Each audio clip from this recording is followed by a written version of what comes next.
Assalamualaikum warahmatullahi wabarakatuh. Perkenalkan, saya Nur Hayati dari Prodi Piawai semester 6. Di sini saya akan bercerita tentang tikus yang hobi berpetualang dan kata yang jahat. Baiklah, di sini Bunda akan bercerita tentang seekor katak yang jahil dan tikus yang suka berpetualang. Pada suatu hari, si tikus sedang berjalan sendirian menyusuri jalan hingga sampai pada sebuah bukit. Dia pun berhenti karena dia melihat pemandangan yang indah sekali.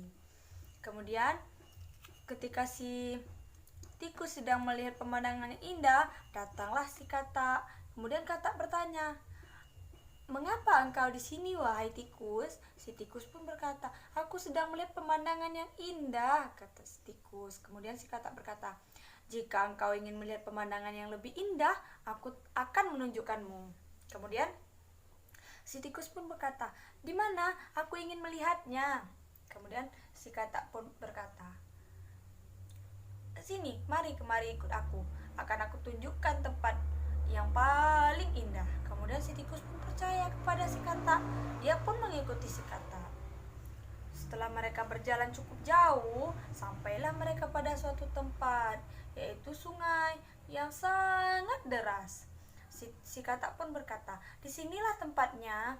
Kemudian si tikus berkata, "Aku tidak tahu berenang, bagaimana aku akan menyusuri sungai?" Kemudian si katak berkata, "Tenang, ada aku di sini dan aku akan membantumu." Kemudian si tikus, aku takut, aku tidak tahu berenang." Si katak pun berkata, "Tidak apa-apa, aku akan selalu berada di sisimu."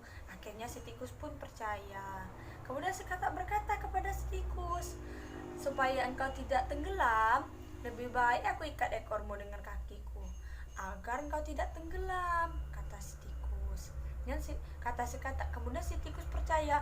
Dia pun mengikat ekornya dengan kaki si katak. Mereka pun mulai berenang.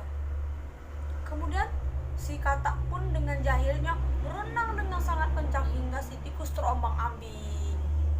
Kemudian si tikus meminta tolong agar si katak berhenti, tapi si katak pura-pura tidak mendengar. "Tolong, aku takut, aku tidak tahu berenang, tolong, aku tidak tahu berenang, tolong." Tetapi si katak pura-pura tidak mendengar karena dia sudah punya niat jahat kepada si tikus. Sampai si tikus memohon-mohon untuk berhenti, si katak pun tidak mau. Kemudian tiba-tiba datanglah si elang yang membantu si tikus. Dia pun mengangkat si katak tinggi dan menurunkannya di daratan hingga si tikus pun selamat. Kemudian si katak membantu si tikus dengan mengangkat si katak tinggi-tinggi hingga si katak pun meminta tolong. "Tolong turunkan aku, kata si katak. Akhirnya si elang pun menurunkan si katak. Kemudian elang berkata, "Begitulah rasanya jika engkau dijahili oleh orang. Jadi jangan pernah jahil kepada orang lain." Si katak pun merasa bersalah dan dia pun meminta maaf kepada si tikus. "Tikus, maafkan aku ya, aku sudah jahil kepadamu." Si tikus pun berkata, "Iya katak, tidak apa-apa. Terima kasih ya pengalamannya." Jadi teman-teman, kesimpulannya ialah kita jangan pernah berbuat kejahatan kepada siapapun. Tidak boleh kita berbuat jahat kepada teman-teman kita, kepada saudara kita, atau kepada orang lain. Karena ketika kita berbuat kejahatan, maka orang lain akan berbuat jahat juga kepada kita. Berbuat baiklah agar semua orang berbuat baik kepada kita. Sekian cerita dari saya. Wassalamualaikum warahmatullahi wabarakatuh.